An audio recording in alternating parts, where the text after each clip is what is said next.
Bien, bonjour à toutes et à tous, merci beaucoup d'être venus. Au nom de Colliers France, je vous souhaite la bienvenue dans ce lieu mythique qui est les Grands de Paris. Alors avant de commencer, je vais vous demander de bien vouloir mettre votre téléphone en silencieux, s'il vous plaît, pour ne pas gêner les différents intervenants. Vous pouvez le mettre en mode avion aussi, c'est possible. Je vous précise également que nous vous enverrons par mail le support de la conférence à l'issue de celle-ci. Alors je vous souhaite la bienvenue au nom de Colliers France à cette première édition du grand rendez-vous Colliers spécial investissement.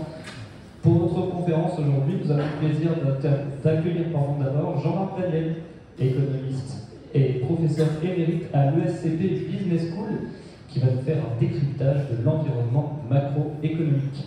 Viendront ensuite sur scène Ludovic Delesse et Magali Marton, respectivement directeur général et directrice de la stratégie de Colliers France, pour nous faire un point sur l'investissement immobilier et je crois même quelques perspectives pour 2023 et 2024. Enfin, nous aurons le plaisir d'accueillir en provenance du Québec Nathalie Paladitchev, présidente et chef de la direction d'Ivanhoe Cambridge et présidente du conseil d'administration du REAPAC. Elle partagera avec nous sa vision du marché à l'occasion d'une carte blanche. Pour commencer, je vais laisser la parole à celui qui nous accueille ici, M. Antoine Derville, président de Colliers France et Belgique, pour un mot disponible.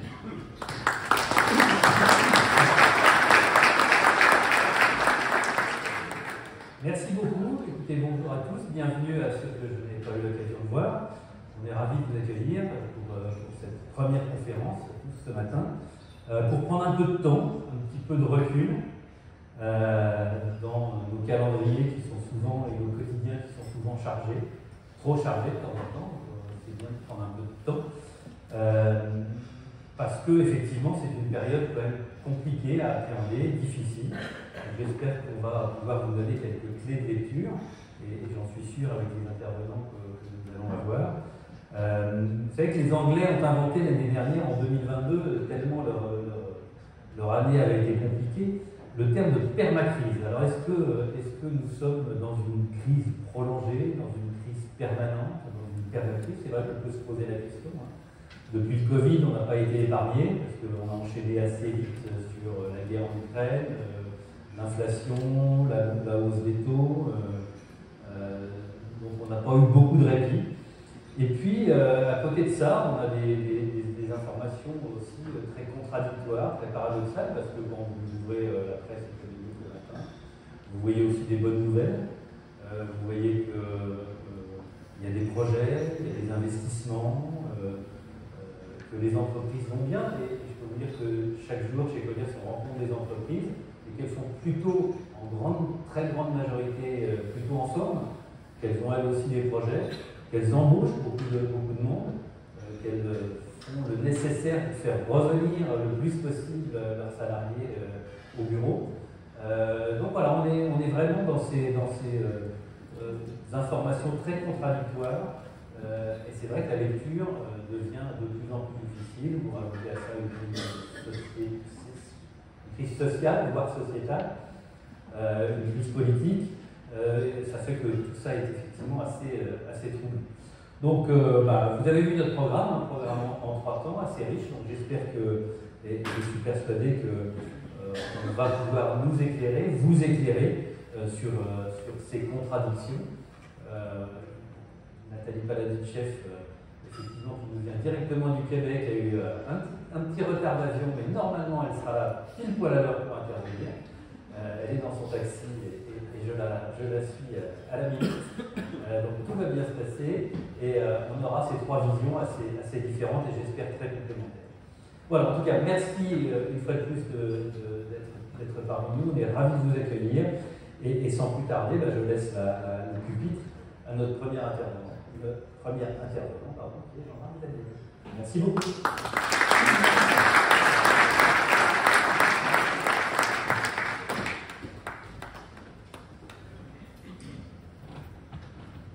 Vous ne me présentez pas? Bon, alors je vais me présenter. Donc je m'appelle Jean-Marc Daniel, vous voyez, je suis professeur d'économie à l'ESCP Business School, c'est Subloco Paris, ça a changé de nom régulièrement. Pendant ma période d'enseignement, j'ai assisté à 3 noms différents. Et bon, tout ça, c'était quand même la même école. Et parmi les grandes caractéristiques, la seule chose que je pense avoir véritablement réussi dans ma vie, c'est mon lieu de naissance. Et c'est ma mère prétend que j'y suis pour rien, que c'est elle qui a tout fait. Et mon lieu de naissance, c'est Bordeaux. Et mon message va tourner autour de Bordeaux pour deux raisons. La première raison, c'est que c'est à Bordeaux qu'est né, enfin c'est en Angleterre, mais au travers de Jean Santerre, qu'est né le monde démocratique contemporain moderne, au travers de la Magna Carta de 1212. Alors rassurez-vous, je ne vais pas vous faire une cours d'histoire. Et dans cette Magna Carta, il y avait trois choses importantes. L'habeas corpus, c'est-à-dire le fait qu'on ne peut pas arrêter quelqu'un sans présenter un juge dans les 48 heures. L'équilibre budgétaire, garanti par le vote par les représentants du peuple et les contribuables d'une assemblée chargée de faire en sorte que le budget soit équilibré. Moment de respiration. Et la troisième chose, c'est le fait que étaient exonérés de droits de douane et d'impôts les deux grandes villes du royaume, qui étaient Bordeaux et Londres, car les gens de commerce sont aussi nobles et utiles que les gens de robe publique. Et donc vous êtes gens de commerce, donc rassurez-vous, vous êtes aussi nobles. Vous êtes aussi utiles que gens nobles, gens d'épée et gens de robe. Et la deuxième chose, c'est que la ville a été rasée au XVIIe siècle parce qu'elle s'était révoltée contre un impôt, chose qu'on a oublié de faire ces derniers temps. On devrait quand même retrouver cet état d'esprit. Et donc la ville a été rasée par le duc d'Albret. Et ensuite le prévôt des marchands, qui s'appelait Legendre, a été reçu par Colbert, qui lui dit: qu'est-ce que je peux faire pour vous? Après avoir rasé la ville, effectivement, on aurait pu répondre à reconstruire. C'était déjà ça. Et Legendre lui dit: oubliez-moi. Et donc, si j'ai un seul conseil à vous donner, parce que je ne suis pas là pour vous donner des conseils, je ne suis pas là pour vous apprendre votre métier. Les gens qui vous apprennent votre métier, ça s'appelle des sociologues. Et quand vous gagnez de l'argent, en plus, ils vous l'apprennent en vous disant du mal de vous. Et donc, moi, je suis économiste. Donc, je ne vais pas vous apprendre votre métier. Mais je vais vous donner un seul conseil. Quand on rencontre un ministre, la seule chose qu'il faut lui dire, c'est: oubliez-moi. Parce que je pense que, effectivement, c'est là que se trouve l'avenir. C'est le jour où l'État va nous oublier, l'État va mesurer l'ampleur de son impuissance. On a parlé de crise, le président a parlé de crise. Rassurez-vous, moi, depuis que je suis lucide, le monde est en crise. Et j'ai connu Valéry Giscard d'Estaing disant: on ne vote pas contre la crise, de même qu'on ne vote pas contre une maladie. Et au moment des élections de 78, puis en 80, il avait dit: si vous votez pour des gens qui prétendent guérir de la crise sans que vous fournissiez d'efforts, vous serez les victimes de votre vote. C'était connu. Et donc, j'ai toujours connu la crise. À tel point qu'un jour, demanda à mes collègues: mais s'il y a crise, il y a normalité, quand est-ce que nous sommes en situation normale? Quelle est la dernière année qui était l'année normale? Et donc là, M. le Président m'avait répondu en 1965. Donc l'expression de permacrise est tout à fait pertinente, parce que si on est en crise depuis 1965, la crise est la normalité. Il n'y a plus de crise. On est en permanence dans une situation que l'on va vivre comme étant une situation de crise. Et donc, ce que je vais essayer de vous dire, c'est comment dans cette situation on peut faire le tri entre ce qui est véritablement problématique, ce qui peut nous arriver, ce qui va constituer notre futur, et puis ce qui est la conjoncture, l'aléa, les soubresauts de la vie quotidienne. Je pense qu'une des grandes caractéristiques de la période que nous vivons, c'est effectivement la fin de quelque chose qui avait commencé les jours heureux de 1945, qui était assis sur le plan de la doctrine économique, sur l'idée que l'État allait avoir la solution. Grosso modo, vous avez un personnage célèbre qui s'appelle Roger Guédré, qui a été professeur au Collège de France, qui est un des économistes les plus réputés dans le monde entier, des économistes français les plus réputés. Et il dit: le 19e siècle avait mis toute son espérance dans le marché, et le 20e siècle a mis toute son espérance dans l'État et la politique économique. Et je pense que, de même que le 19e siècle a vu ses illusions emportées par la crise de 29, le 21e siècle est en train d'emporter les illusions sur l'État et la politique économique. Alors ça s'est fait en deux temps. Ça s'est fait dans un premier temps avec le choc pétrolier. C'était il y a 50 ans. Il y a 50 ans, il y a eu le choc pétrolier, la fin du système monétaire international, Et il y a eu un certain nombre de politiques de relance qui ont été mises en place pour lutter contre ça. Ça s'est terminé par la stagflation, alors que Valéry Giscard d'Estaing, dont je parlais, que je cite abondamment, ce qui est assez rare, hein, parce que vous n'êtes pas venu pour rien, vous aurez cité Valéry Giscard d'Estaing, franchement, vous n'attendiez pas assez. Et donc, Valéry Giscard d'Estaing avait dit en 1974, à l'occasion de ses vœux, juste après le choc pétrolier, le gouvernement, je tiens à rassurer les Français, je ne vais pas limiter ce qu'elles vont passer, je tiens à rassurer les Français, le gouvernement a la volonté et les moyens de garantir le plein emploi dans la stabilité des prix. Et ça a été un échec total. Le plan de relance qui a suivi, alors qu'il n'était plus ministre mais qu'il était devenu président de la République, a été calamiteux. Et donc on est passé à une autre phase où on a transféré cette espèce d'illusion à la Banque centrale. La Banque centrale, ça s'est traduit par le statut de la Réserve fédérale de 1978. Et donc dans le statut, vous avez la Banque centrale, et là, la Réserve fédérale des États-Unis, qui est un peu la banque centrale de référence, elle est là pour garantir le plein emploi, garantir la stabilité des prix et garantir un niveau de taux d'intérêt qui soit conforme à la capacité productive du pays, à sa croissance potentielle. Bon. Et on a atteint une forme de délire autour de ça avec Greenspan, qui a été un des meilleurs banquiers centraux, à mon avis, puisqu'il a poussé l'imposture jusqu'à sa forme la plus ultime. C'est lui qui est l'auteur de cette formule géniale. Si vous avez compris ce que j'ai dit, c'est que je me suis mal exprimé. Et donc, nous avons confié notre destin collectif à des gens qui étaient capables de nous dire ça. Et je ne vais pas insister sur les multiples anecdotes autour de Alan Greenspan, qui est un grand maître du spectacle politico-économique. Tout ça s'est terminé en novembre dernier. Et en novembre dernier, le Jérôme Powell, le successeur de, pas immédiat, deux personnes entre Greenspan et Jérôme Powell, parlant devant ses homologues à Stockholm, puisque Stockholm est l'endroit où a été créée la première banque centrale de l'histoire. Jérôme Powell disait: ma mission c'est de lutter contre l'inflation, je n'y arrive pas. Ma mission c'est de garantir le plein emploi. Je théorise le fait que pour arriver à lutter contre l'inflation, je vais être obligé de provoquer une récession et donc de provoquer du chômage. Quant à définir un niveau de taux d'intérêt conforme à la croissance potentielle, personne n'est capable de me dire quelle est la croissance potentielle des États-Unis. Et donc c'est un aveu d'impuissance. Face à ça, il va falloir revenir vers quelques fondamentaux et identifier les quelques problèmes que nous traversons et les solutions que nous pouvons apporter. Je crois qu'il y a en France, et d'une façon générale au niveau mondial, le problème majeur, ce n'est pas l'inflation. Je le distingue par le fait que la seule fois où j'ai dit du bien des banques centrales, c'est quand elles ont dit l'inflation est temporaire. Ce qui a valu une volée de sarcasme qui s'est abattu sur moi plutôt que sur les banquiers centraux, parce que comme on ne comprend rien de ce qu'ils disent, on a compris ce qu'ils disent, ils se sont mal exprimés. Pourtant, non seulement je pense qu'elle est temporaire, je crois qu'elle n'aura même pas jamais existé, cette inflation dont on nous menace depuis quelques semaines, quelques mois, mais pas quelques années. Si vous regardez l'évolution des prix depuis la création de l'euro en 2002, 20 ans, la hausse moyenne des prix a été, y compris jusqu'à aujourd'hui, c'est-à-dire y compris les hausses que nous avons subies cet hiver, elle a été de 1,5% de la hausse des prix de la consommation. Quand il y avait de l'inflation entre 1966 et 1986 en France, la hausse moyenne des prix était de 8%. Là, il y avait de l'inflation. Et il y avait une boucle prix-salaire, une vraie boucle prix-salaire. À titre personnel, quand j'ai commencé ma carrière, j'étais augmenté de 3% tous les trimestres. On n'est pas augmenté de 3% tous les trimestres. En tout cas, ceux qui sont salariés parmi nous ne connaissent pas cette situation. Et bien qu'étant augmenté de 3% tous les trimestres, les syndicats qui distribuaient des packs à l'entrée du lycée où je travaillais lui avaient marqué, certes, les prix augmentent et les salaires suivent, sauf que les prix prennent l'ascenseur et les salaires l'escalier.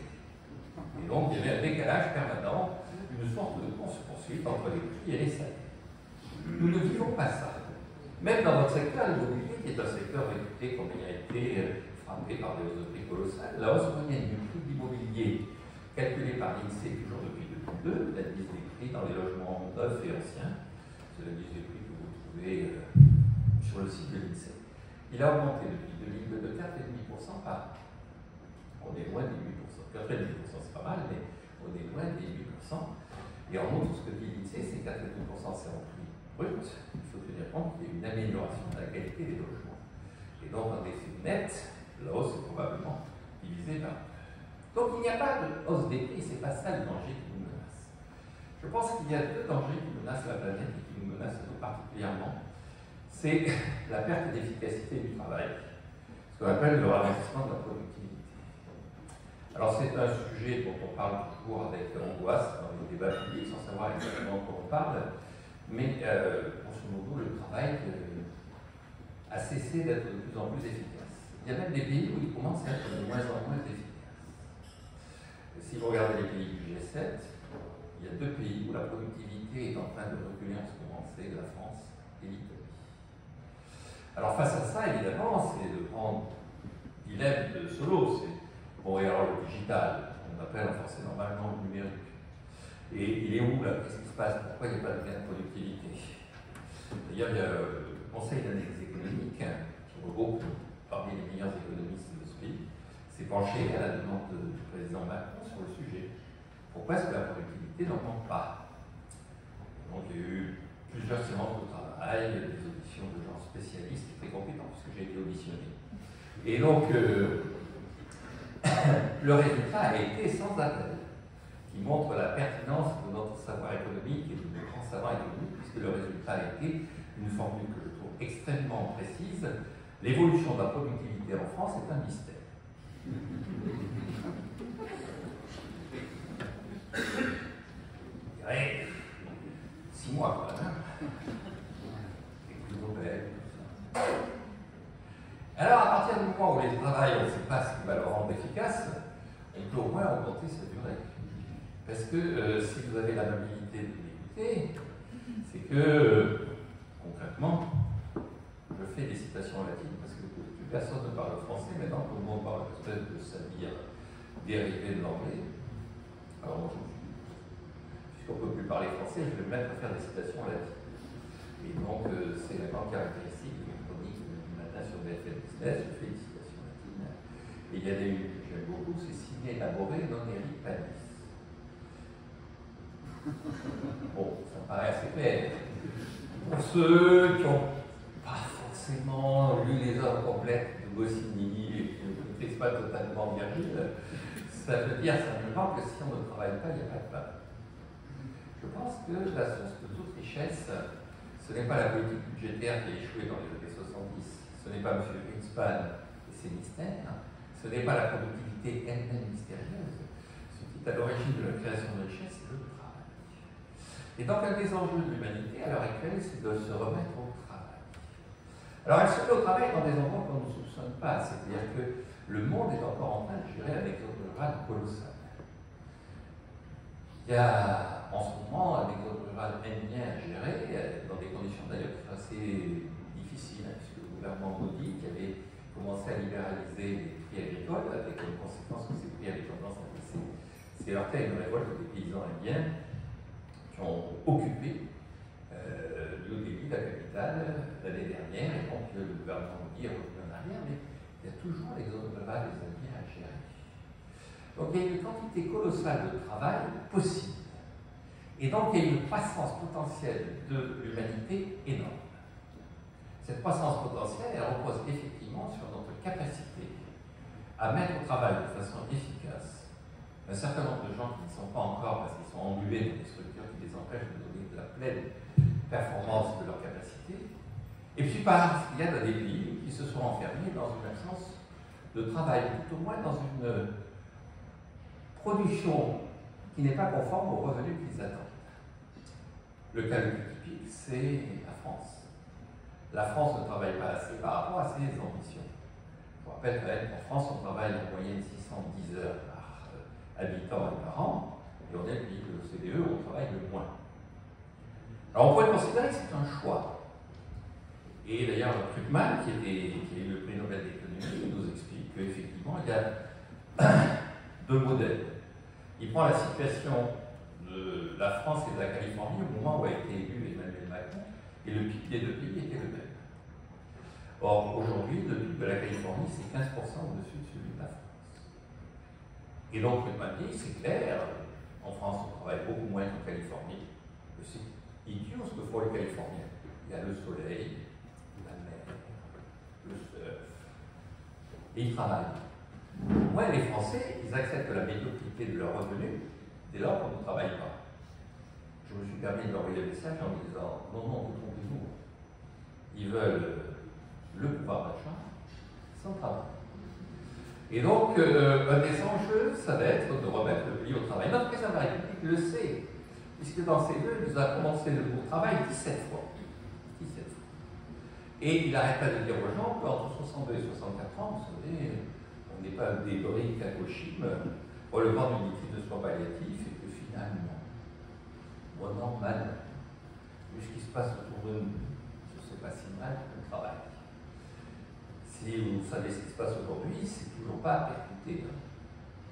On n'a toujours pas compris dans ce pays, puisque normalement, aujourd'hui, on fait grève pour éviter de travailler de façon.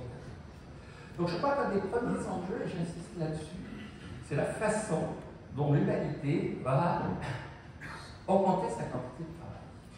Façon, je dirais, naturelle et positive à travers l'exode rural d'un certain nombre de pays émergents. Façon peut-être plus brutale et moins prévisible, et moins prévue en tout cas, en mettant les pays qui sont les pays qui ont cru pouvoir se passer de travail en les remettant au travail. Et puis le deuxième enjeu, et je conclurai là-dessus parce que ça vous concerne directement, c'est la gestion de l'épargne. Je pense que l'épargne dans ce pays est mal utilisée et elle ne répond pas aux attentes et aux besoins du pays. D'abord, on en manque d'épargne. On n'arrête pas de dire que nous sommes très épargnants, qu'il faut consommer davantage. Mais alors, c'est une équation qu'on apprend dès la première année de Sciences Éco. Si vous avez un déficit de votre balance des paiements courants, c'est que vous épargnez pas assez. C'est que vous consommez. Et quels sont les deux pays qui, depuis 20 ans, ont le plus de déficit de leur balance des paiements courants? Très nettement, au niveau mondial, ce sont les États-Unis et la France.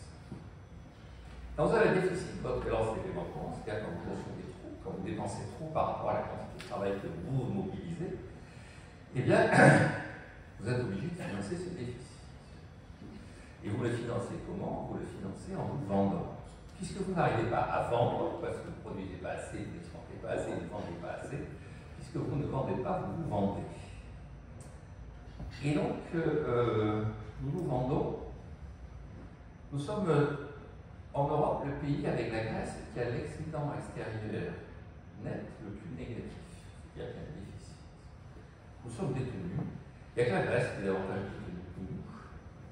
Et nous sommes détenus, c'est-à-dire que 40% de la bourse est détenue par des fonds étrangers, 40% de notre dette publique est détenue par des fonds étrangers, 4% de notre immobilier est détenu par des fonds étrangers. Et tout ça génère des revenus qui repartent vers les étrangers qui nous détiennent. Heureusement, nous avons la chance d'avoir un système bancaire et financier qui est d'une efficacité redoutable. D'ailleurs, de nos présidents de la République, ça a été aperçu, il n'avait qu'un ennemi, c'était la finance. C'est la seule chose qui nous rapporte vraiment de l'argent à l'export. Donc, il avait opéré l'endroit où il fallait cogner pour nous acheter. Je cogne sur la finance, comme ça, le pays s'en relèvera définitivement plus. Et donc, qu'est-ce qu'il faut faire pour redresser la situation? Vous avez, dans ces cas-là, deux solutions. Nous sommes dans la même situation de déficit extérieur et de manque d'épargne qu'en 82-83. En 82-83, la réponse a été la baisse du pouvoir d'achat. 83, c'est l'année où le pouvoir d'achat le plus baissé. Je parlais du président Giscard d'Estaing qui a annoncé que nous serions punis de notre vote de 81. Je rappelle qu'en 81, on a distribué 60 milliards de francs. En 83, on a retiré 88 milliards de francs. Donc, on a fait baisser significativement le revenu des gens. Cette situation nous paraît insupportable. Et donc, la bonne situation, la bonne solution, c'est 1. D'augmenter l'épargne. 2. De mieux utiliser l'épargne. En particulier, d'engager cette épargne dans votre secteur, la rénovation immobilière, énergétique, de préparer notre parc immobilier, non pas de le vendre, mais de le préparer pour nous à assumer la transition écologique et énergétique. Et ce qui suppose, ce sera ma conclusion, qu'on retrouve la sagesse des Anglais, aussi bien Jean Santerre que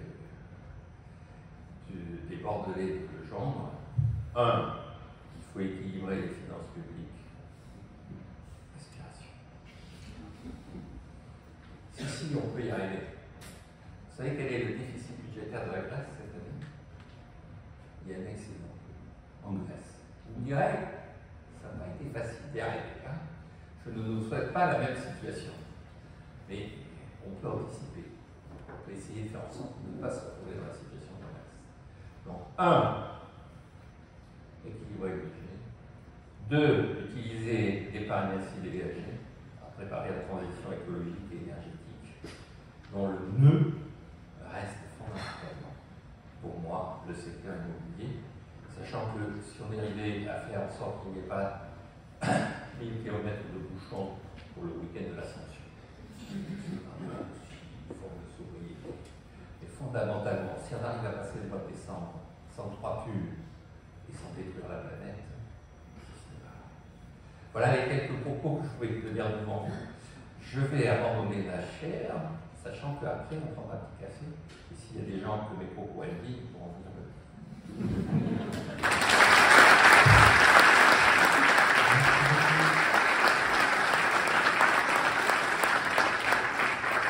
Merci beaucoup, monsieur Daniel. Je retiens donc travail et épargne. Et je vous demande d'accueillir, s'il vous plaît, sur scène, monsieur Ludovic Delès et madame Magali Marton, directeur général et directrice de la stratégie du Commerce France, pour un focus sur l'investissement. Micro branché, oui. C'est bon? Merci. Tout d'abord, bonjour à tous. Bienvenue pour notre premier grand rendez-vous collectif. Nous pensons effectivement que dans cette période un peu incertaine, un peu préoccupante, il est intéressant de partager avec vous tous notre analyse, nos perspectives et nos convictions, notamment sur le marché d'investissement sur les années 2023 et 2024. Magali, la scène est à toi. Merci Ludovic. Alors, on attaque directement dans le vif du sujet avec un des indicateurs économiques qu'on regarde le plus, qui est la croissance, ou pas d'ailleurs, du produit intérieur brut, le PIB, qu'on a choisi de vous présenter dans une première approche comparée avec deux autres économies, l'économie du Royaume-Uni et celle de l'Allemagne, qui sont aussi les trois grands marchés d'investissement en immobilier d'entreprise. Le graphique est assez éloquent dans cette forme de ralentissement qu'on a constaté à partir du deuxième trimestre de l'année 2022, poursuivi sur la fin de l'année. Et j'attire votre attention sur le tracé du premier trimestre 2023. On voit une divergence finalement dans les trajectoires économiques, en tout cas à travers cet indicateur de PIB, puisque la France, aidée en cela dans la structure de son économie plus servicielle qu'une économie allemande qui est plus connectée au secteur industriel. Et donc on voit finalement une forme de résilience de l'économie française par rapport à ses deux grands concurrents, aussi bien au niveau économique que sur le marché immobilier. Si maintenant on se projette sur une vision plus prospective de la croissance du PIB pour les prochains trimestres, en janvier 2023-2024, là encore, j'imagine que vous avez déjà plus ou moins vu ce type de représentation. Clairement, on s'apprête, on est les deux pieds dans un deuxième trimestre compliqué, où on voit le ralentissement économique s'installer. Troisième trimestre, pas de croissance, en tout cas au niveau du PIB, et une réactivation de l'économie sur le quatrième trimestre, ce qui permet en tout cas aux prévisionnistes économistes de formuler un taux de croissance pour l'année 2023 autour de 0,6%, croissance qui va s'accélérer au fur et à mesure des trimestres en 2024 pour repasser la barre de 1%. Donc clairement le message est qu'on est dans l'œil du cyclone pour le deuxième, troisième trimestre. Donc il faut serrer les dents, passer on est déjà au 1er juin, donc il en reste 4 mois. Et puis on retrouvera une forme de croissance économique et on connaît sa corrélation avec la demande sur le marché locatif, on y reviendra un peu plus tard. On s'est dit que ce serait peut-être intéressant qu'on regarde aussi la santé des entreprises, parce que finalement ce sont bien les utilisateurs finaux de l'immobilier que vous construisez, que vous développez, que vous achetez que vous vendez. Un premier graphique nous s'est posé la question de savoir quel avait été l'impact de l'inflation sur le taux de marge des entreprises. Donc l'inflation, c'est le trait jaune, vous le lisez sur l'échelle de gauche, avec effectivement cette reprise de l'inflation, en tout cas un taux qui a frôlé les 6% l'année dernière, et dont on nous dit que ce taux va ralentir en 2023, essentiellement plus ou moins autour de 5%, ramené à 4% en 2024. Dans cet environnement-là, comment s'est comporté le taux de marge des entreprises? Deux lectures différentes selon qu'on regarde les entreprises non financières et financières, où finalement les entreprises non financières à un ajustement minime sont restées autour d'une ligne de flottaison autour de 30%. Par contre, les entreprises financières, on voit que l'impact a été beaucoup plus important, mais j'ai envie de vous dire, dans une forme de dégradation de leur taux de marge qui date plutôt des années 2009-2010. Donc on a la poursuite de cette tendance baissière. Autre élément intéressant, c'était de regarder finalement aussi la capacité à investir et la capacité à se développer, l'incertitude économique de cet environnement chahuté et des mois qui viennent ont gelé un certain nombre de projets d'investissement. On le sent bien au travers de la demande de crédit bancaire des entreprises, hein, vous voyez ces courbes, et puis ce ralentissement, enfin cette espèce de yo-yo qu'on a vu depuis le début de l'année 2022. Dernier indicateur connu était en 2023, avec un recul de l'ordre de 30 points, qui est en tendance assez comparable à l'année 2009-2010, mais dans une ampleur moindre. Qu'en est-il des banques? Il nous a paru intéressant d'échanger avec vous sur un élément entre la crise de 2019 et la fameuse crise d'aujourd'hui, qui était en fait ces déterminants qui apportent et qui amènent le resserrement des conditions de crédit des banques françaises. Deux éléments sont restés communs, à savoir qu'on voit en bleu clair et en gris, qui sont effectivement la situation financière de l'entreprise, est-elle capable de s'endetter, et aussi le climat économique général, l'ambiance qui était autour de nous. Et la profonde évolution qu'on a connue ces derniers temps, et notamment sa crise financière, c'est vous voyez en rouge, c'est la tolérance très faible des banques à accorder le crédit, c'est-à-dire les gouvernances de banques qui sont extrêmement prudentes et extrêmement frileuses, mais aussi un autre élément important, c'est la position vis-à-vis de la liquidité, avec la difficulté de trouver une liquidité bon marché sur le marché financier. Deuxième élément, vous connaissez cette courbe, mais elle est quand même intéressante à rappeler par rapport à l'historique, c'est la courbe du taux directeur de la BCE. On voit effectivement qu'elle a, depuis les années 2009, cessé de baisser, pour arriver à une situation ces dernières années dont on a tous bénéficié, mais quelque part un peu incompréhensible, peut-être aussi inadapté dans un monde économique, où nous étions sur un taux négatif. On le savait tous, on en parlait, quand est-ce que cette situation va se terminer, car elle doit se terminer, elle n'est pas logique d'un point de vue économique. On a tous compris, c'est arrivé l'été dernier, on ne s'attendait pas, c'était quelque part la violence par rapport à l'amplitude de l'augmentation, on peut le voir, et sa rapidité, ce qui a été une onde de choc, un impact fort sur le marché qui nous concerne. Vous avez ici l'illustration de la courbe aussi du swap à 5 ans en euros. On voit là aussi depuis des années il n'a cessé, sans grande volatilité de baisser, produisant de la confiance sur la capacité à se financer à des taux intéressants, entraînant des acquisitions.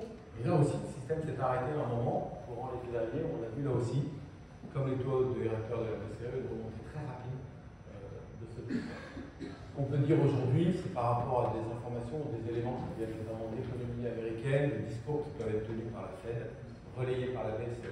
On estime effectivement que sur l'année 2024, ce taux va continuer gentiment à baisser, pour certainement atteindre dans le courant de l'année 2024 d'être autour de 2%.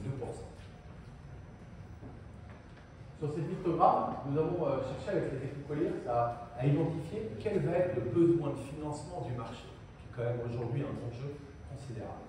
Donc nous avons additionné à la fois la dette liée aux acquisitions de l'année 2023, en bleu foncé, les refinancements certainement nécessaires des opérations acquises il y a 5 ans. Et nous avons ajouté en jaune le besoin de financement supplémentaire lié au durcissement des conditions bancaires.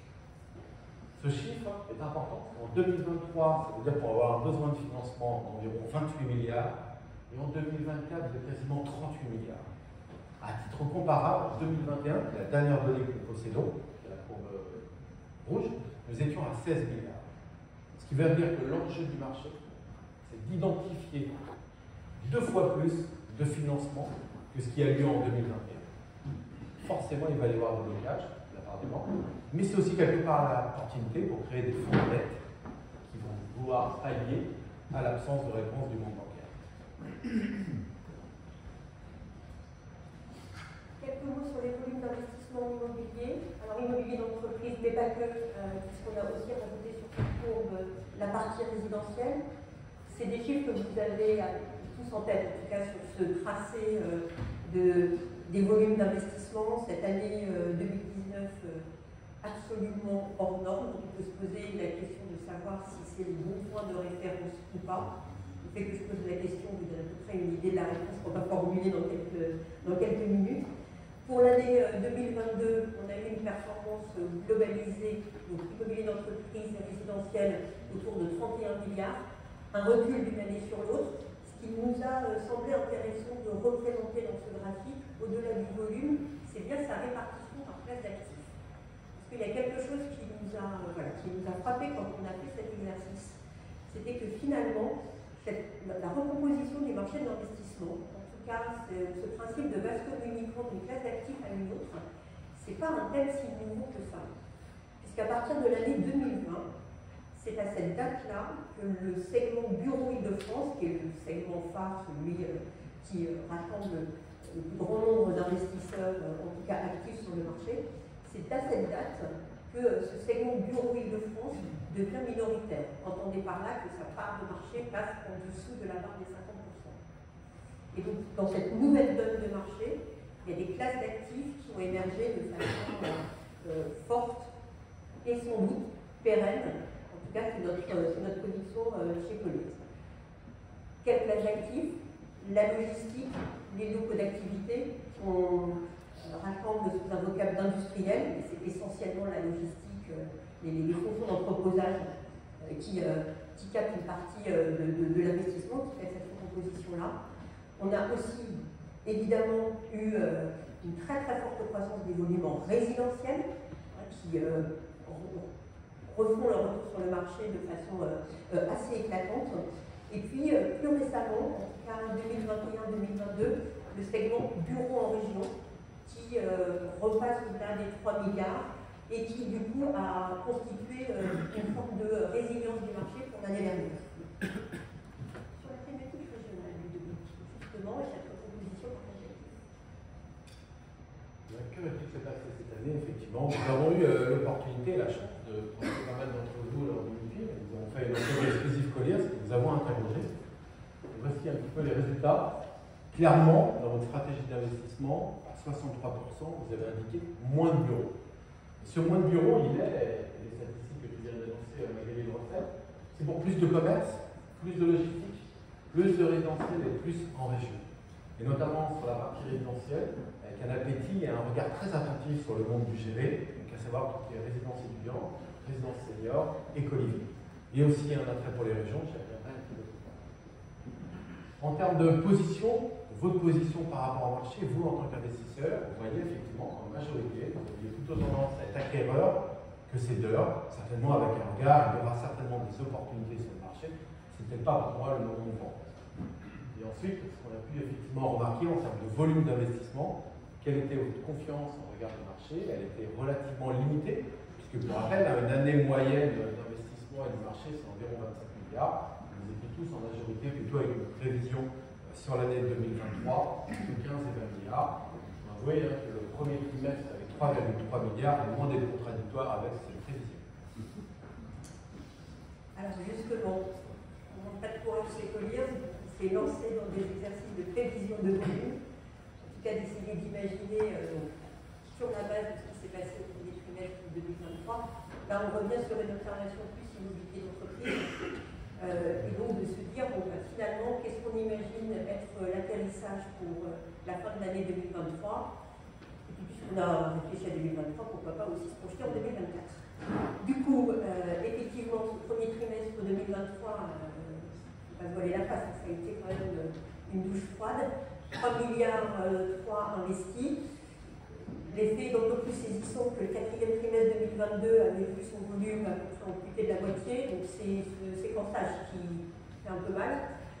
Il y a juste une petite chose que je voulais préciser. En réfléchissant et en comparant finalement la séquence qui s'ouvre aujourd'hui avec ce qu'on a pu voir en 2009 et 2010, j'attire votre attention sur la différence fondamentale dans les valeurs absolues du marché d'investissement au premier trimestre 2023, donc le fameux 3,3 milliards. J'ai encore le souvenir assez cuisant d'ailleurs des présentations de marché que j'avais pu faire au premier trimestre 2009, où à l'époque, le premier trimestre, c'était 900 millions. Alors quand on voit que parfois on nous dit que le marché s'effondre, non, il ne s'effondre pas. Il est actif sur une autre façon, mais il est actif. Du coup, la façon dont on peut imaginer que le marché se déboucle sur les 3 trimestres à venir pour 2023, compte tenu de ce que Ludovic nous a partagé comme vision sur les taux directeurs, de ce qu'on a vu aussi finalement d'une croissance, d'un PIB au ralenti sur le premier, deuxième, troisième trimestre, une annonce et sûrement plus d'activité à attendre sur le quatrième trimestre, il nous semble assez rationnel d'imaginer qu'il finira l'année en immobilier d'entreprise sur un volume de 17 milliards d'euros, ce qui est assez conforme finalement à ce que vous nous aviez partagé comme pronostic lors de notre enquête investisseur. Et puis 2024, parce que les taux financiers se normalisent, ça se recalibre sur une nouvelle normalité, parce qu'on a aussi le support d'une croissance économique plus dynamique, il nous paraît pas irrationnel d'imaginer qu'on réatteigne la barre des 25 milliards. Alors 25 milliards, c'est rigoureusement, arithmétiquement parlant, la moyenne 2013-2022, si on exclut les années 2018 et 2019, dont on peut aujourd'hui imaginer qu'ils étaient des années heureuses, mais un peu inattendues, et en tout cas pas porteurs d'une forme de pérennité dans les volumes. Donc pour se résumer, 17 milliards pour 2023, et puis 25 milliards pour l'année 2024.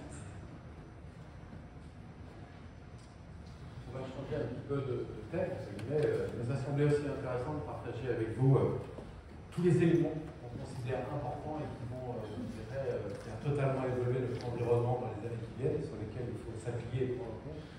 Le premier, c'est la pratique des entreprises qui, quelque part, font la valeur des immeubles, car c'est eux qui les louent. Et cette pratique, on voit en totale mutation. 43% des salariés font du télétravail en privé, c'est quelque chose maintenant d'assez commun, même si on voit que ce n'est pas une majorité des gens qui sont concernés. L'autre élément qu'on a souhaité mettre en exergue, qui est important, c'est qu'uniquement 16% des entreprises pratiquent le flex office. Et l'élément plus criant, je dirais, c'est que 55% l'envisagent. Or, à la fois, si on cumule la notion de télétravail et de flex office, ça a un impact très clair sur le mode d'occupation de l'espace, mais c'est aussi un impact très clair sur le volume occupé. Je pense qu'aujourd'hui, il faut que tous en soient conscients que les préférences de mètres carrés placés, ce qu'on appelle le take-up annuel, a changé, et ça de manière définitive. Tout simplement aujourd'hui, quand vous êtes une entreprise, on voit dans votre nouveau mode d'occupation, si on fait le rectangle, vous avez entre 20 et 30% de surface en moins qui sont nécessaires. Si on fait une simple règle de 3 par rapport à la moyenne décennale de 2,3 millions, on descend à 1,6 million, 1,7 million par an. Je pense qu'il faut qu'on soit tous conscients aujourd'hui que ce volume de demande passée est le futur des années qui viennent. Il n'y a aucune raison, que ce soit une croissance, une mode d'occupation, qui fasse qu'on revienne à ce qu'on a connu les 2,3 millions ou les performances historiques à 2,5 millions. L'autre enjeu aussi pour les sociétés, c'est bien sûr toujours la centralité, la desserte de transport en commun, c'est aussi un environnement de service, ou on va dire plutôt un environnement pour les salariés intéressant. Et après aussi, ces modes d'occupation différents entraînent deux choses. Premièrement, le fait que les immeubles soient techniquement adaptables à ce nouveau mode d'occupation. Or, tous les immeubles ne sont pas adaptables à du flex.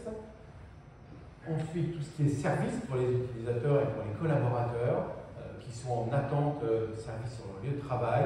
Les entreprises sont là dans la problématique de faire revenir les gens. Et faire travailler, et faire travailler dans l'entreprise. Et l'autre élément, bien sûr, la durabilité, qui aujourd'hui est quand même, au sein des entreprises, un enjeu important. On a souhaité aussi partager avec vous un élément sur les taux de vacances pour comparer la dernière période de crise 2009 et aujourd'hui 2023. C'est assez intéressant, car en réalité on s'aperçoit que le taux de vacances est le même à 3,3% globalement sur QCA et à 7,9% sur l'île de France. Par contre, il y a une différence importante, c'est qu'entre ces deux périodes, le parc a continué à évoluer et quelque part les 7,9% aujourd'hui correspondent à 900 000 m² de plus à commercialiser. Je vous laisse le rapport avec une année moyenne de sécurité. Autre élément aussi qu'on a souhaité mettre en avance, le record aujourd'hui de taux de vacances est malheureusement détenu par le secteur de la péridéfense avec 22%, alors même qu'à l'époque il était plutôt dans un taux de fluidité autour de 8%.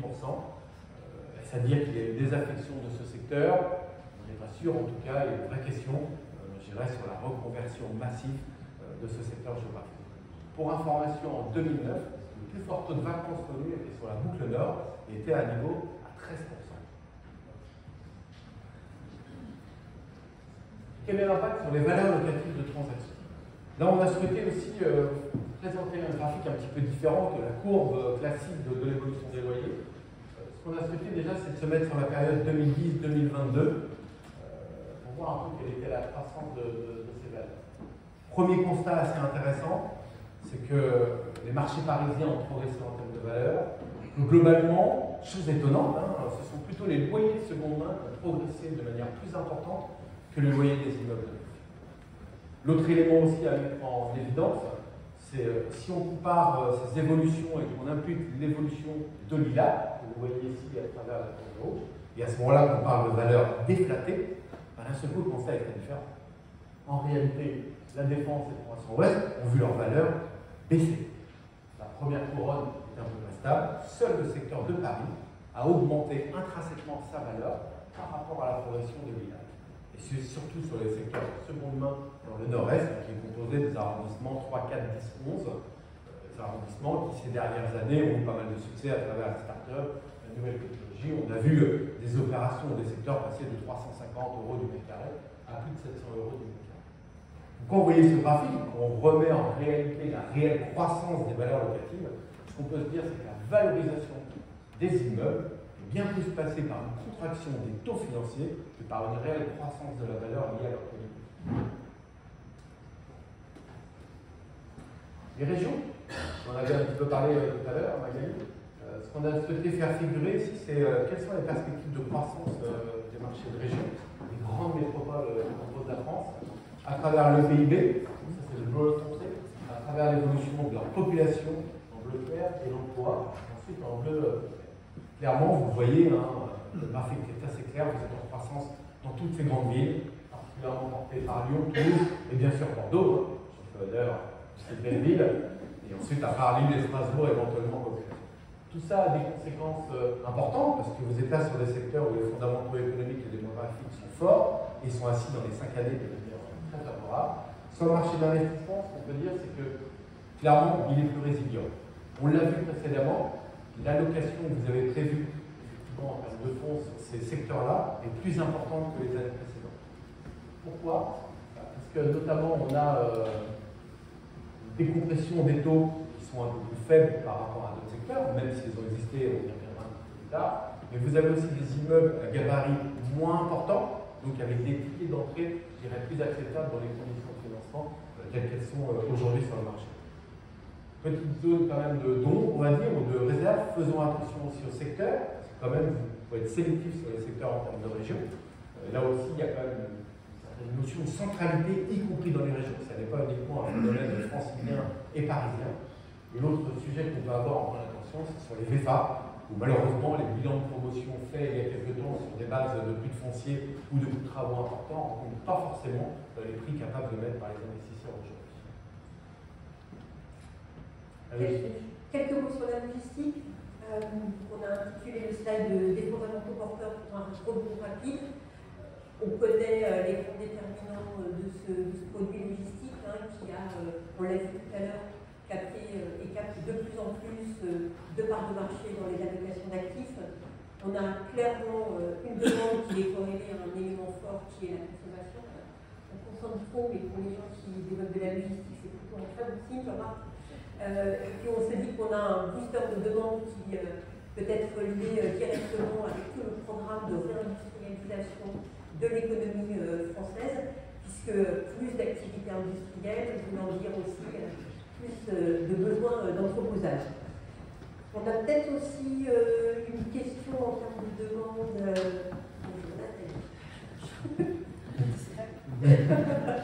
Laisse prendre place.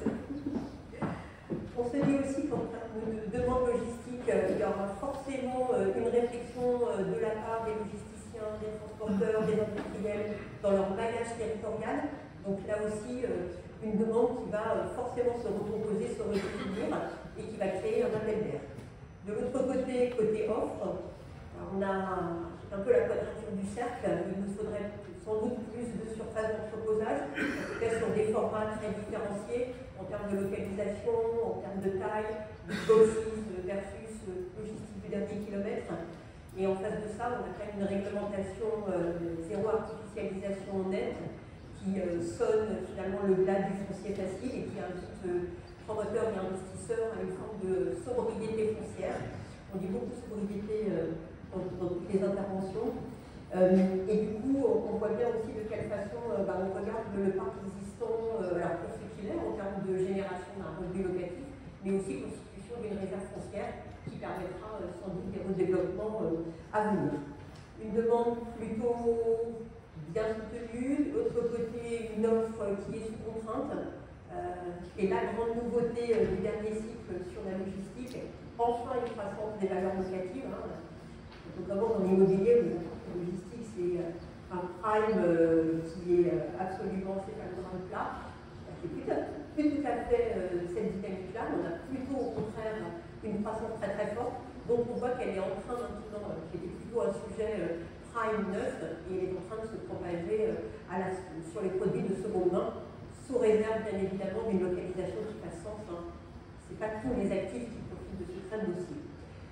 Du coup, on est assez confiant sur la capacité qu'a le marché à retrouver et à progresser en termes de volumétrie et potentiellement à surperformer son point haut, qui était sur la poche industrielle globalisée autour de 6,5 milliards. On voit très clairement de la part des clients que nous suivons une vraie recherche de produits value-add qui correspondent à ce que je viens d'évoquer sur les sujets de réserve foncière.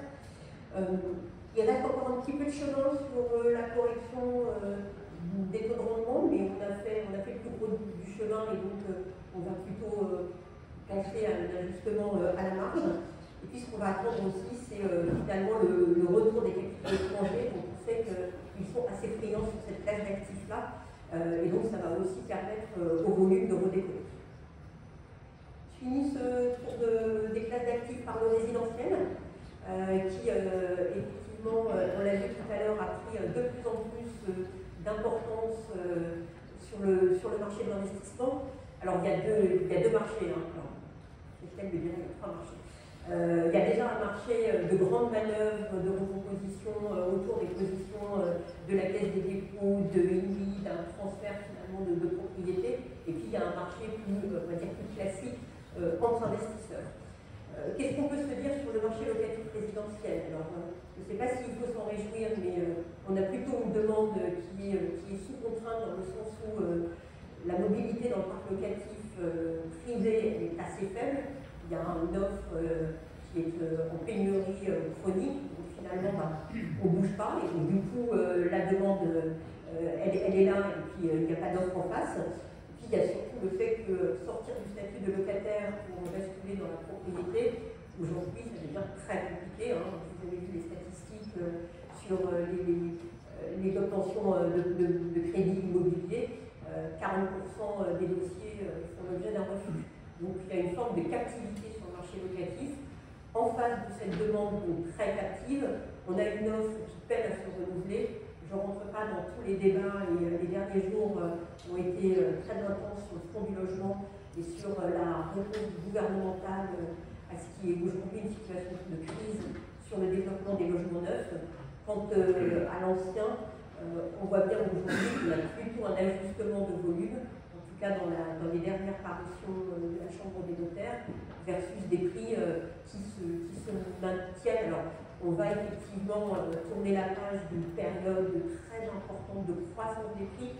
J'ai regardé rapidement ce matin, parce que je voulais vous donner le bon chiffre, entre 2015 et 2023, il y a un peu 20-25% de croissance en termes de prix de vente. Alors là, les prix s'ajustent, mais on est sur quelques pourcents, de mémoire 5% sur les logements anciens en Ile-de-France. On a quand même des croissances à 25%. Ce qui veut dire, grosso modo, qu'est-ce qu'on peut imaginer sur la partie capital market. Un potentiel de croissance, il est là, en particulier sur le résidentiel géré, c'est ce que vous nous avez aussi dit lors de l'enquête investisseur. Et dans ce géré-là, attention à ce que l'on va regarder. Il y a vraiment une analyse à faire par classe d'actifs. Le segment étudiant valide plutôt son positionnement. On peut dire merci à Parcoursup qui a lancé finalement la mobilité résidentielle des étudiants et permis aussi le développement d'un marché porté par des développements neufs. On ne dirait pas la même chose sur le géré pour les résidences services seniors, où là, clairement, sur les développements des dernières années, sur certains produits, les taux de remplissage ne sont pas au rendez-vous, donc pour le coup, vigilance. Quant au co-living, on va plutôt parler là d'une vigilance sur les concepts, un produit nouveau, un business model qui se cherche encore, des opérateurs qui se lancent dans cette aventure. Donc là encore, sûrement prudence, en tout cas vigilance sur l'engagement collectif. Voilà, il fallait bien y arriver. On y est. Sur ce slide, pour l'instant vide, c'est nos prévisions, après le grand débat à faire avec l'ensemble des équipes par rapport à ce qui s'est passé et quelles sont nos perspectives. Quelles sont effectivement nos perspectives en termes de direction de taux, de normalisation et de reprise, on va dire, des volumes sur la classe d'actifs bureaux. On l'a tous vu, on l'a tous vécu, la direction des prix sur le dernier trimestre, effectivement, plutôt à la baisse. On pense aujourd'hui quel rendement prime fin 2023 sur la classe bureau en prime Paris. On estime un taux entre 3,75 et 4%, et aux régions entre 5% et 5,25%. À quand la normalisation des prix? On pense qu'effectivement, à travers tout ce qu'on vous a dit sur les sujets macroéconomiques et financement, on sera sur un retour normalisé, on va dire, au T1 2024. Avec une reprise des volumes assez rapide au T2 2024, puisqu'on sent aujourd'hui, il y a quand même des acteurs qui sont vendeurs, et vous avez aussi des acheteurs qui ont aujourd'hui de la liquidité et l'envie de faire des opérations. Pour la partie logistique, là aussi qui a connu une baisse, comme l'ensemble des actifs, on prévoit effectivement un taux de rendement prime fin 2023 compris entre 4,5 et 4,75. Un retour à la normalisation des prix au troisième trimestre 2023 pour les éléments que Magali a cités, qui reste une classe d'actifs dynamique, soutenue par une demande forte, et ensuite une reprise des volumes aussi assez rapide sur le premier trimestre 2024. Sur la partie résidentielle, quel taux prime pour fin 2023? Là, notre estimation, qui est notamment vécue à travers les différentes expériences qu'on a en commercialisation sur ces différents types d'actifs, entre 3,40 et 3,60 en termes de taux prime parisien. La normalisation des prix fin d'année 2023, avec un rebond en termes de reprise des volumes dès le T1 2024, là aussi pour les raisons évoquées, de solidité, de demande, d'absence de surproduction.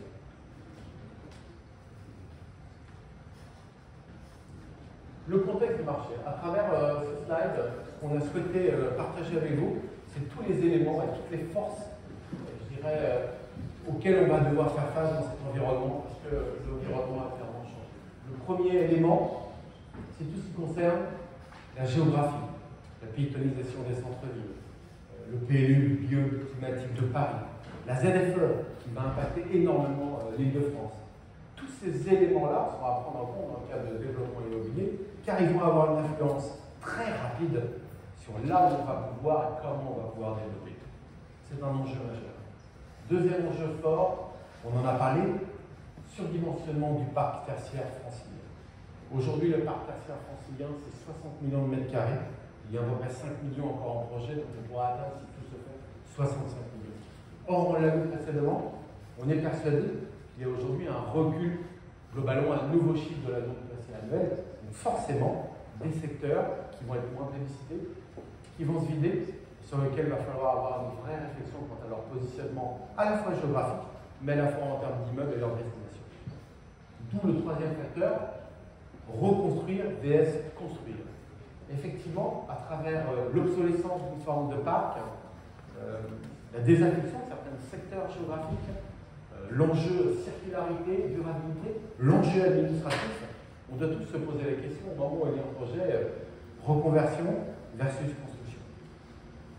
Et enfin, le dernier élément, aussi qui nous semble intéressant, on assiste quand même aujourd'hui à une volonté et une réalité d'une réindustrialisation de la France.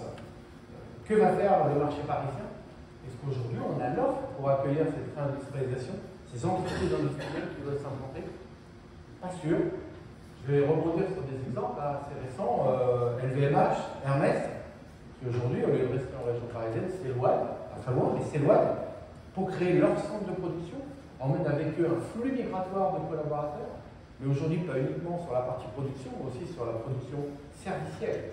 Tous ces collaborateurs qui quittent la région parisienne pour aller travailler sur ces centres de production modernes sont aussi, je dirais, des mètres carrés en moins consommés, ou en tout cas des utilisateurs en moins pour les immeubles que nous construisons, que nous vendons, que nous gérons. Dernier élément, puissant aussi, qui vérifie un slide, développement durable. Ça nous semblait juste impossible de faire cette présentation sans au moins mentionner un certain nombre d'éléments qui tiennent à cette thématique. Et alors, c'est une thématique qui innerve l'intégralité de la sphère des acteurs économiques. Il n'y a pas un client que nous voyons qui ne nous parle pas de cette thématique. Alors, qu'ils la prennent sous l'angle de la transition énergétique, de la sobriété énergétique, qu'ils soient plus à la recherche d'un plan pour décarboner l'immobilier, peu importe la façon dont le sujet est pris en compte, mais tout le monde, en tout cas tous les utilisateurs, toutes les entreprises, à un moment ou à un autre, dans l'expression de leur cahier des charges, nous en parlent. Autre élément à garder en tête, il y a une cristallisation de cette question autour de l'enjeu financier et l'enjeu de financement, qui tourne autour de toute la taxonomie européenne. Finalement, pas de financement si vous, en tout cas, un accès plus compliqué, plus difficile au financement, enfin pas de financement du tout, si vous ne vous inscrivez pas dans cette démarche vertueuse. Et puis autre élément qui nous a semblé intéressant, on voit bien aujourd'hui que ce sujet qui était, dont on parlait sans vraiment trop l'évoquer il y a encore 4-5 années, on a vu après la structuration d'équipes chez les utilisateurs dédiés au développement durable, à la RSE, et puis aujourd'hui c'est un sujet qui est directement traité par les directions générales, à hauteur de 20%. Il y a 3 ans, c'était 2%. Donc on voit bien que la thématique elle est en train de remonter très fort dans les agendas des chefs d'entreprise. Et on est persuadé que le traitement de cette question sur le prisme immobilier est un élément de réponse pour les acteurs économiques et qui se double bien évidemment dans le métier qui est le vôtre, qui est le nôtre, de tout ce qui tourne autour de l'investissement socialement responsable. Vous nous avez dit lors de l'enquête investisseur MIPIM qu'à hauteur de 73%, ça devient un enjeu central dans une stratégie d'investissement. Il faut maintenant décliner des plans d'action. C'est compliqué, c'est cher, c'est pénible, on ne sait pas par quel bout le prendre, mais il va bien falloir prendre en main cette question. Autre élément qu'on voulait partager avec vous, alors là je fais référence à l'enquête investisseur Monde de Colliers, qui s'est déroulée l'année dernière, et pour lequel les investisseurs qui ont été interrogés ont déclaré penser arbitrer 20% de leur patrimoine au cours des 5 dernières années pour répondre à ce besoin de capitaux et pour pouvoir relever ce challenge finalement du développement durable. Il nous semble que le pourcentage de 20% est une hypothèse assez basse, ça devrait être plus élevé. Pour conclure, dynamique de marché d'investissement, on pense effectivement à un retour à un volume d'investissement normalisé en 2024, mais avec une recomposition tant géographique que par classe d'actifs. Sur l'aspect locatif, un nouveau mindset. Comme on l'a dit, une contraction volume du marché qui va être pérenne, mais aussi un levier de transformation sociétale. On pense qu'aujourd'hui, on a vécu une séquence assez longue où on parlait d'immobilier en mètres carrés, euros et taux. Aujourd'hui, on pense que cette période est révolue. Ensuite, pour les entreprises, donner du sens, des choix porteurs de sens pour l'entreprise. L'entreprise aujourd'hui doit faire face à la concurrence, à la destruction de son marché, à l'attractivité des talents. L'immobilier est pour elle un outil essentiel pour performer, et c'est nous qui devons lui produire et lui donner ce produit. Et ensuite, bien sûr, une exigence face à l'urgence climatique. Nous sommes tous ici, mesdames, messieurs, responsables vis-à-vis des générations futures. Merci.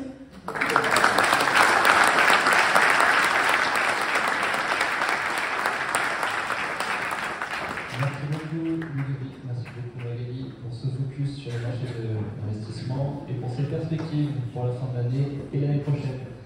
Et je suis content d'annoncer sur scène Madame Nathalie Palatchev, qui est présidente et chef de la direction d'Ivanhoe Cambridge, présidente du conseil d'administration de Legal Bank.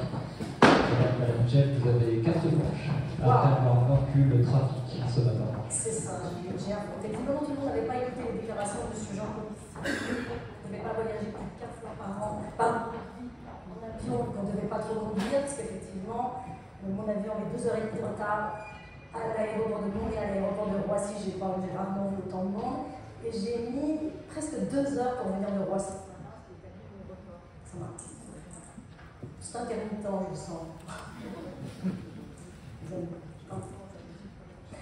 Alors après, ces éminents présentateurs que vous avez eu ce matin, donc quelqu'un m'a envoyé des notes, donc je sais ce que M. Daniel a dit. Je vois un peu, vous êtes partis effectivement, Valérie et Ludovic. Je ne pouvais pas refuser l'invitation d'Antoine parce que je ne refuse jamais rien à Antoine, mais j'ai essayé de réfléchir à ce que je pouvais vous apporter différent, ou en tout cas complémentaire, de façon à ce que vous n'ayez pas l'impression d'avoir entendu parler. Est-ce que j'essaie comme ça? Est-ce que c'est mieux comme ça? Donc moi j'ai la grande responsabilité et le grand privilège de diriger la branche immobilière de la Caisse de dépôt et de placement du Québec. Alors je reviens là parce que, à mon sens, c'est la manière dont, en tout cas, moi je me raconte l'histoire de ce que je fais chaque jour et puis j'espère que vous allez comprendre ce que fait un investisseur global. Donc nous, on est un portefeuille dans un ensemble qui fait à peu près 400 milliards, qui est l'ensemble des avoirs des Québécois, des 6 millions de Québécois pour lesquels la Caisse des dépôts et placements du Québec travaille. Et ça donne beaucoup de sens à ce qu'on fait parce que l'essentiel de ce régime est un régime obligatoire. Donc les gens n'ont pas d'autre choix que de nous confier leur argent. Et donc ça donne à la fois une grande responsabilité, une grande pression, parce que vous ne pouvez pas imaginer le nombre de fois où je suis interpellée dans la rue en me disant alors comment va l'immobilier, comment va mon bas de laine, parce que c'est effectivement cette préoccupation pour les Québécois, parce qu'il va falloir qu'à un moment donné on leur rende un rendement en dollars canadiens sur ces avoirs. Alors, c'est évidemment une particularité importante, et l'autre particularité que de ce fait, nous sommes en concurrence avec les autres classes d'actifs à l'intérieur de la Caisse, puisque nous avons à peu près 79 milliards sous gestion, et qui viennent chaque jour en fait en compétition avec, en termes d'allocation d'actifs, avec ce que mes collègues des marchés liquides, des revenus fixes et d'infrastructures font. Donc vous allez voir, ça a évidemment beaucoup influencé la manière dont on regarde le monde. Et puis on est un vrai investisseur global parce qu'on a une double mission qui est de faire rayonner le Québec à l'extérieur du Québec et de ramener le plus possible de rentabilité pour les retraités. Donc de ce fait, on est obligé de regarder la totalité de la planète puisqu'on ne pourrait pas dépenser 400 milliards, si vous regardez la taille du PIB québécois, on ne pourrait pas évidemment dépenser la totalité de cet argent. C'est important, puis là vous allez trouver militantes évidemment, qui sont des françaises d'origine, comme vous le savez, mais canadiennes aujourd'hui. Moi j'ai essayé de militer sur l'intérêt des fonds de pension. Alors vous allez me dire c'est extrêmement capitaliste comme position, c'est que je la revendique, mais c'est pas seulement ça, c'est qu'en fait, aujourd'hui je le vois parce que je suis très amie avec Roland Lescure, qui est le ministre de l'Industrie, quel lapsus, il ne faut pas que vous m'ayez entendu, et en tant que ministre de l'Industrie, il a été mon collègue en fait à la Caisse de dépôt et placement du Québec. Et donc c'est un grand militant de l'intérêt de l'économie et du rattachement du privé et du public, parce que le fait qu'on ait une épargne en fait, obligatoire nous permet d'être un outil d'investissement industriel massif que la France n'a pas. Et donc, évidemment, ici en France, c'est plus compliqué de trouver des moyens pour développer tous les projets que Roland essaie de développer. Et il est obligé de faire appel à des capitaux étrangers parce qu'effectivement, il n'y a pas cette puissance de feu que d'autres pays ont, comme par exemple les Pays-Bas, ici évidemment, en Europe, et bien sûr l'essentiel de l'Amérique du Nord. Donc c'est dans cela que moi je trouve que c'est un outil intéressant parce qu'effectivement, c'est un outil de promotion économique et industrielle fondamental. Et puis, on travaille donc pour des Québécois. Et pourquoi je le précise? Parce que les Québécois, ils ont des exigences particulières. C'est une nation qui revendique un certain nombre d'ancrages, à la fois en matière d'environnement et en matière de rattachement aux communautés. Et donc, ça donne là aussi beaucoup de sens, puisque nous sommes là pour le long terme. Nous travaillons de manière, je dirais, infinie, puisque par définition, nos retraités, comme nous sommes dans un régime de capitalisation, sont là pour toujours. Et aussi parce que nous devons, comme je disais, fabriquer du développement économique pour cette province. Alors je vais revenir sur ces trois thématiques. Pourquoi l'immobilier par rapport aux autres classes d'actifs? Alors aujourd'hui, c'est pas facile. C'est pas facile de revendiquer la place de l'immobilier dans un portefeuille d'investissement global. Vous le savez certainement, puisque vous avez certainement, à la fois en tant qu'investisseur ou en tant qu'intermédiaire, vous avez certainement beaucoup de gens qui aujourd'hui vous parlent du fameux effet dénominateur. Alors cet effet dénominateur, il a deux raisons. Beaucoup de fonds de pension étaient déjà très suralloués en matière d'immobilier, et parce que en fait ça c'était un résultat positif du cycle précédent, les valeurs avaient tellement monté que de ce fait l'exposition immobilière à l'intérieur des portefeuilles avait pris beaucoup d'ampleur. Et puis il y a eu un effet là cette fois négatif, c'est que les autres portefeuilles ont beaucoup baissé. Et comme on est dans une conjonction qui est quasiment inédite historiquement, dans laquelle à la fois les revenus fixes et les marchés boursiers ont baissé la même année d'une manière très significative, tous les autres ont monté juste par la poussée d'Archimède. Et donc de ce fait, beaucoup de fonds de pension se sont retrouvés, donc beaucoup d'investisseurs qui sont évidemment très actifs dans ce pays et dans bien d'autres, se sont retrouvés en incapacité en fait à investir davantage parce qu'ils avaient cette double peine. Nous, on a eu la chance, chez Ivanhoé, pour un certain nombre de raisons, de ne pas être dans cette configuration. Donc, on est dans notre allocation, on n'a pas d'effet dénominateur, mais en moins, on est dans une concurrence très acharnée avec les autres portefeuilles, parce que quand on regarde ce qui s'annonce, et puis là, vous en avez parlé longuement ce matin, évidemment, ça fait peur à un investisseur généraliste qui se dit comment on va faire face au CAPEX et au ESG, comment on va faire face à une normalisation dans un environnement de taux plus haut et d'inflation plus haute, qui fait que le niveau de risque, en fait, quand on analyse l'allocation d'actifs, le niveau de risque qu'on attribue à la classe immobilière a beaucoup augmenté par rapport à ce que c'était précédemment. Et donc, de ce fait, aujourd'hui, les marchés liquides paraissent plus attractifs et les marchés de taux fixe paraissent plus également dynamiques. Donc, on est dans une concurrence qui est importante et il faut vraiment qu'on explique la raison pour laquelle il y a du sens, et c'est important pour moi d'être là aujourd'hui parce que je suis sûre que je vais pouvoir prendre plein d'idées pour ramener à Montréal à partager avec la caisse. Alors pourquoi le monde? Comme je le disais, évidemment, on ne peut pas tout investir au Québec. On a aujourd'hui 22% de nos actifs seulement au Canada, donc ce qui veut dire qu'on en a 78% ailleurs. On en a 49% aux États-Unis. Ça a été un marché qui, évidemment, à la fois parce qu'on est à 1 heure de New York, mais aussi parce que ça reste le marché le plus liquide en matière d'immobilier mondial, a toujours été un terrain d'attraction pour nous. On a ensuite à peu près une part équivalente en Asie et ici en Europe, et enfin en Amérique du Sud, qui aujourd'hui étonnamment paraît attractive parce que, j'étais d'ailleurs il n'y a pas longtemps au Brésil et au Chili, ce sont des pays qui n'ont pas du tout sous l'effet du choc de l'inflation, parce qu'en fait ils l'ont connu depuis toujours, donc ils rient de nous en ce moment, parce qu'on sait que beaucoup de gens sont allés regarder sur Google ce que voulait dire ce mot, et ce que ça avait comme impact sur l'immobilier. Eux, ils font ça depuis toujours, et c'est très protecteur, puisqu'en fait, tous les contrats sont très indexés sur l'inflation, et donc de ce fait, il y a moins de surprises. Donc étonnamment, le Brésil, qui était un peu en désamour pour les investisseurs récemment, pourrait être un prêt contrarian assez intéressant pour pas mal d'entre nous, et donc j'ai croisé d'ailleurs un certain nombre de mes collègues. C'est ça qui est amusant, quand on voyage en fait à travers le monde, vous pouvez faire des tendances macro, donc vous faire des enquêtes internes, parce que en fonction de ce que vous croisez dans les conférences, dans les aéroports, vous savez à quoi les gens s'intéressent. Et donc là, je vois que les gens s'intéressent effectivement à l'Amérique du Sud, comme aujourd'hui tous les investisseurs qui cherchent à lever des capitaux, ce qui n'est pas mon cas, parce que moi j'ai de la chance de ne pas avoir à faire ça, sont actuellement au Moyen-Orient. Donc là aussi, c'est devenu une espèce de plaisanterie de savoir si les gens reviennent du Qatar, vont à Dubaï ou reviennent d'Arabie Saoudite, mais tout à coup, ces pays sont devenus extrêmement attractifs pour des raisons assez évidentes, pas seulement pour le football. Et puis l'Europe. Alors l'Europe, évidemment, là je vais vous faire une peinture qui forcément va être différente, et moi c'est là où je me rends compte montre que, évidemment, mon regard a évolué. C'est que l'Europe, du point de vue de l'Amérique du Nord, c'est pas la même chose que l'Europe du point de vue de l'Europe. Et moi, j'avais pas cette perception, très sincèrement, hein, ça fait 8 ans que je suis partie. Moi, j'étais sûre que les moyens de communication actuels, l'impact d'un marché interne européen de cette taille faisait que l'Europe était considérée comme une puissance mondiale économique majeure du point de vue nord-américain. Et je dois vous dire, eh bien, c'est pas le cas. C'est pas le cas et ça demande une démonstration permanente. Et ce n'est pas ce qui se passe récemment, évidemment, avec la guerre en Ukraine, mais presque, j'ai été presque moins à cause de la guerre en Ukraine que ce que ça a déclenché dans un certain nombre de pays.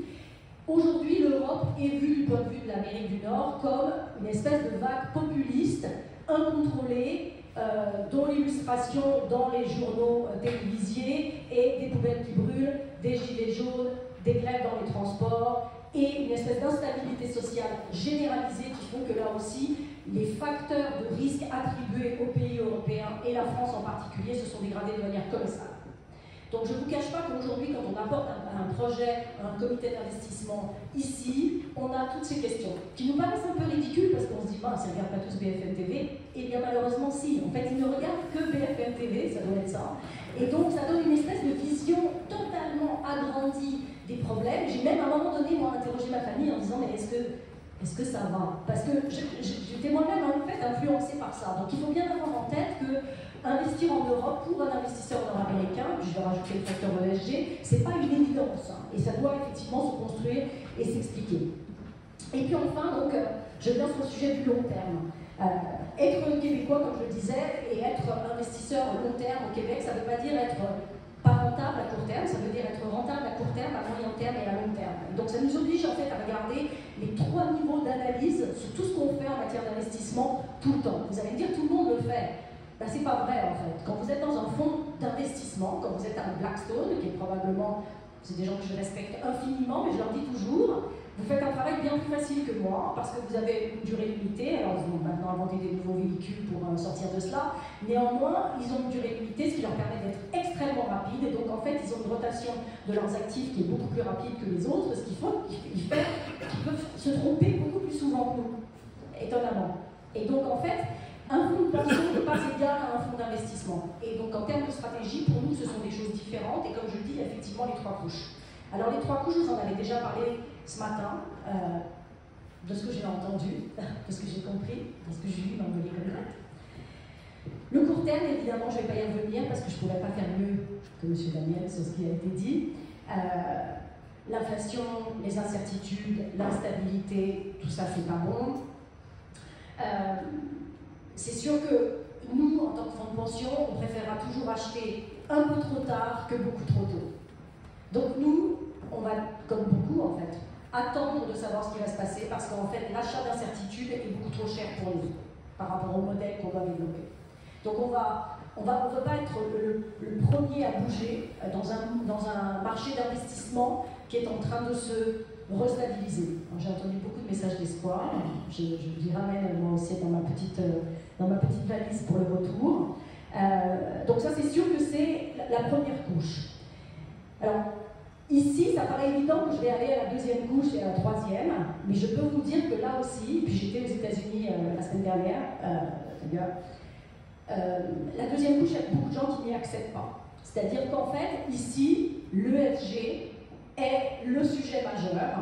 Et d'ailleurs, je le dis comme ça sur une télé américaine, l'ESG, c'est fait pour les gens en Danemark, c'est fait pour le gouvernement en France, et ça sera fait pour le marché aux États-Unis. Mais je suis obligée d'utiliser un temps différent parce que pour l'instant, ça n'est pas le cas.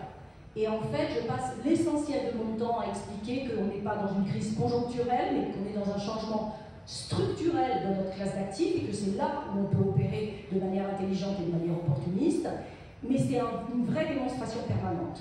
Il y a une grande hésitation et un grand scepticisme sur ce que veut dire l'ESG.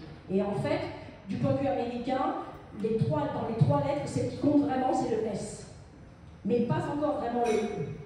Et je peux vous dire, je passe vraiment beaucoup de temps là-dessus. Je donne des cours là, au MIT, je passe l'essentiel de mon temps à répondre à des questions sur est-ce qu'il faut vraiment le faire? Est-ce que c'est vraiment nécessaire? Est-ce que, en fait, les choses ne vont pas se régulariser d'elles-mêmes ou se réguler d'elles-mêmes? Donc ici, et j'étais d'ailleurs à une présentation de ULI à Toronto, il y a 3 semaines, les présentateurs qui se sont succédés ont parlé à peu près, allez, je dirais, 1 heure. C'était bien McKinsey qui organisait en fait cette espèce de table ronde.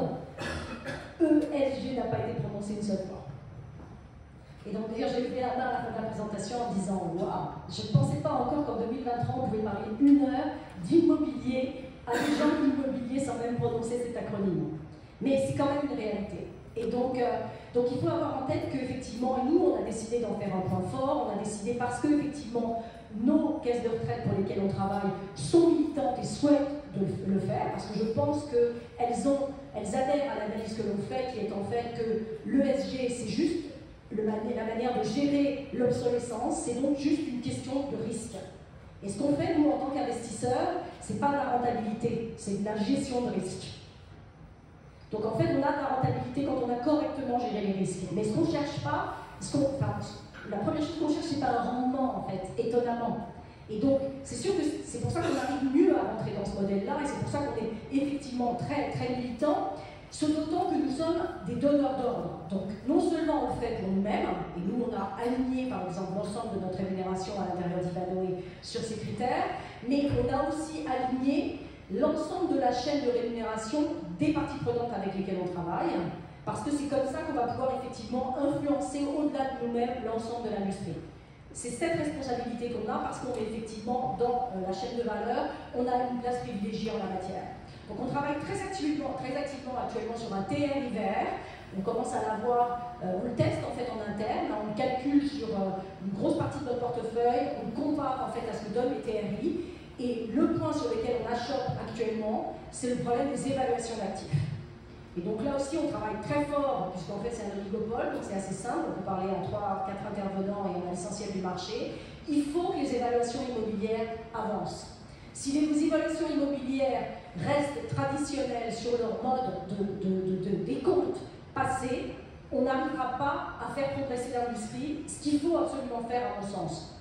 Donc ça, c'est vraiment, c'était ça ce que je voulais vous apporter, c'est que ça paraissait une évidence, et vous l'avez redit, Valérie, sur le fait que c'est effectivement au centre des conversations. Ça n'est pas aussi évident quand on est du point de vue de l'Amérique du Nord. Et puis, j'ai ajouté une 3e couche. Genre, je connais le naturel optimiste, mais néanmoins, j'allais dire, c'est celle qui me préoccupe le plus. L'intelligence artificielle. Pourquoi? Parce que c'est la première révolution industrielle, je pense que vous comprenez, qui touche les cols blancs. Et que jusque-là, les cols blancs, eh ben ce sont nos clients. Ce sont nos clients partout. Dans nos logements, dans nos entrepôts, puisque c'est eux qui consomment, évidemment dans nos bureaux, et c'est ceux qui vont aussi dans nos centres commerciaux. Donc c'est notre cible. Donc ceux-là, s'ils sont impactés, attaqués d'une manière ou d'une autre, je n'ai pas la réponse. Mais j'ai l'intuition qu'il va se passer quelque chose. Alors on pourrait se dire de manière positive, ok, donc avec le travail hybride, aujourd'hui je vois qu'on teste 4 jours par semaine, donc alors si on travaille que 4 jours par semaine, si en fait il y avait tout un tas de gens qui n'avaient plus vraiment besoin de travailler, qu'est-ce qu'ils vont faire ces gens? Donc est-ce qu'ils vont sortir des classes d'actifs traditionnelles? Est-ce qu'il va y avoir l'invention d'une nouvelle classe d'actifs? Bizarrement, c'est à ça qu'on travaille nous en ce moment. Donc d'ailleurs, on a une présentation la semaine dernière au conseil d'administration de la Caisse sur l'intelligence artificielle et la manière dont ça peut impacter les différents portefeuilles, et en particulier le portefeuille immobilier. Donc moi, je pense qu'on n'est pas encore au bout, même si j'entends parler de normalisation et de retour. Moi, j'ai le sentiment qu'on est vraiment dans un nouveau chapitre, en fait, de ce qu'est notre classe d'actifs. Nous, on travaille beaucoup sur le concept d'immobilier de solution.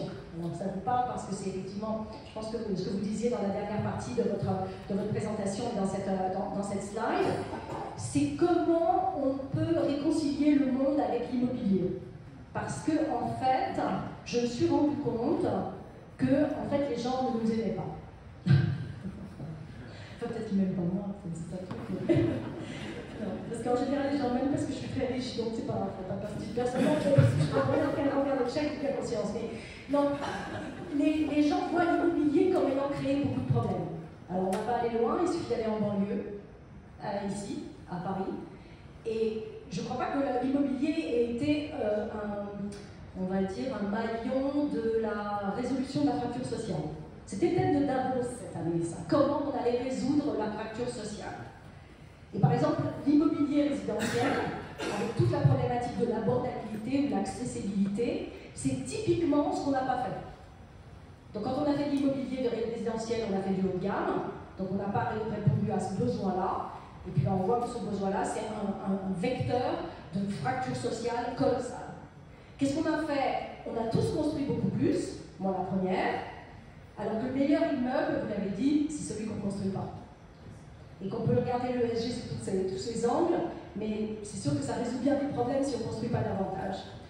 Donc c'est sûr qu'il faut, et moi je pense que c'est vraiment une responsabilité de l'industrie de manière globale, et que pour une fois, même si je sais que c'est un marché, et que c'est on va dire une population extrêmement compétitive, il faudrait qu'on laisse un peu notre compétition de côté pour juste essayer de travailler comme une industrie qui effectivement procure un certain nombre de réponses pour pas répondre à tous les besoins du monde. Hein, je ne me prends pas pour une vieille Greta Thunberg, mais parce que je pense vraiment qu'on a un moyen en fait de répondre à certains besoins des communautés plutôt que d'essayer effectivement, comme on le disait avant, build and they will come.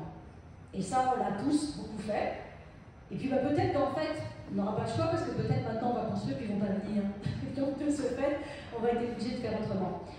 Mais je pense que voilà, quand moi je regarde à ma mission et quand je regarde à ces trois couches-là, si je mettais des facteurs en fait de pondération entre les trois, bizarrement j'inverserais le prisme. Je pense que moi je regarderais moins la couche cyclique, qui après tout, on a tous survécu. Il y a un certain nombre de gens qui, compte tenu de leur âge, je vois, ont déjà vécu d'autres cycles. Enfin, je te regarde. Je suis toujours aussi jeune. Mais, donc, on pourra se dire, voilà, on va retrouver, puis finalement, dans l'inflation, peut-être l'immobilier retrouvera ses lettres de noblesse.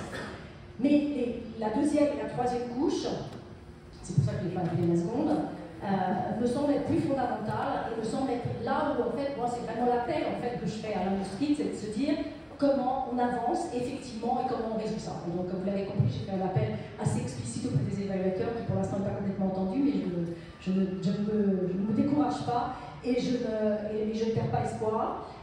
Et pour finir donc, sur une touche d'optimisme, on a beaucoup de potentiel parce qu'effectivement, on représente, selon les chiffres, à peu près 40% des émissions de gaz à effet de serre. De ce fait, on peut toujours faire mieux, c'est à peu près évident. Et puis deux, je le dis, et puis je le dis, c'est mon argument principal, quoi qu'il arrive, et même au Québec, on passe surtout au Québec, 90% de notre temps dans un lieu clos. Donc la question, c'est quel sera ce lieu demain, parce que visiblement, ce ne sera pas tout à fait le même qu'hier. Voilà.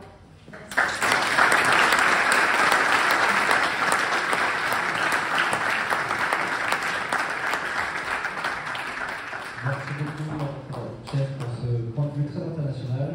Et maintenant, Monsieur le Président, votre conclusion.